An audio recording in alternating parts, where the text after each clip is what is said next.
boys and girls, happy Tuesday. Today we are going to be working on day 2 math in our remote learning packets. This video is going to be pretty quick because your only job today is to just practice writing numbers 1 through 100 in 2 different ways. So I'm going to show you both ways. I'm not going to write all numbers 1 through 100 because that would take a long time, but I will do 1 through 20 just to give you an idea for what that needs to look like when you practice on your own. So the first way you're going to do it is in rows. So just like in your packet, I'm going to write the word rows at the top. And I'm going to split my board in half. That way I can do columns on the other side. Okay? So when you write your numbers in rows, you're going to be writing the numbers horizontally. So you're going to start over to the left, just like we always do when we're writing numbers or words, and you're going to start with number 1 and go all the way to 10.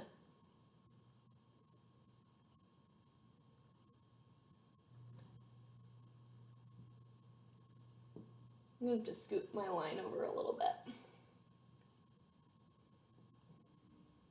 And then come down here and do 11. All the way to 20.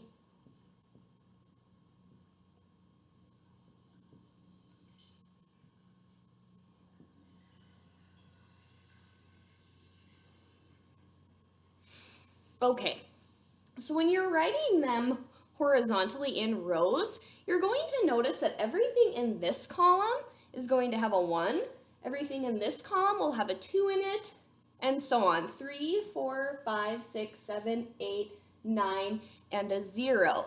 So if you start writing all of your numbers 1 through 100 and you're wondering if you missed any, the way that you can check that is just to go down the line and make sure that everything in this row has a 1, a 2, 3, 4, 5, and so on. Okay? So just practicing writing your numbers 1 through 100 in rows first, and then you get to practice writing them in columns. So that's your first job, and that's probably the easiest one because normally when we write our numbers, we do write them horizontally going from left to right. So the new way they want you to practice writing your numbers 1 through 100 are in columns. So this time, instead of going horizontally left to right, you're going to be going vertically up and down. Does that make sense? So again, I'll show you what that needs to look like, just doing numbers 1 through 20. So now, instead of going over to the right, we're going down with our numbers. So this way is a little bit harder because it's really not something we're used to doing.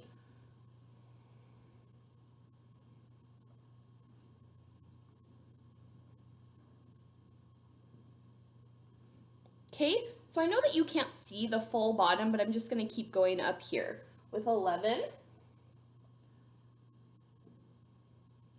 all the way to 20.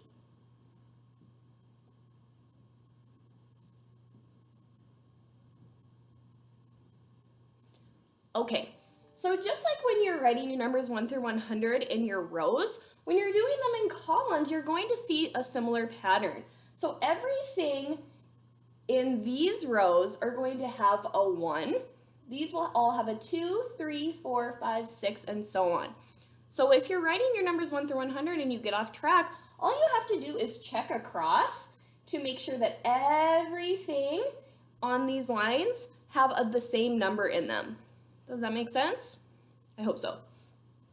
So that's a great way to keep yourself on track when you're writing numbers 1 through 100 because that's a lot of numbers. Just like when you practice writing all of your numbers on the back of your work in class, sometimes it's hard to keep track of them. So knowing how to write them in rows and columns helps you stay on track and check your work to make sure that you're getting all of the correct numbers in the correct order. Also, while you're practicing your numbers 1 through 100, double check with an adult that you're making sure that you're writing your numbers all facing the right way. Because some of us get confused and we write them backwards, but we need to make sure we're writing them not only in the correct order, but also facing the correct way so they're not backwards. All right, that's all you have to work on today. Just keep practicing writing your numbers And if you can write them in rows and in columns going all the way to 100 and past 100, go ahead and practice that too. Today I want you to just see how far you can go past 100 if you can get there. And then if you want to have your family take a picture of all the numbers that you wrote and have them send them to me on Remind, I would love to see your work. Bye, boys and girls. I'll see you later.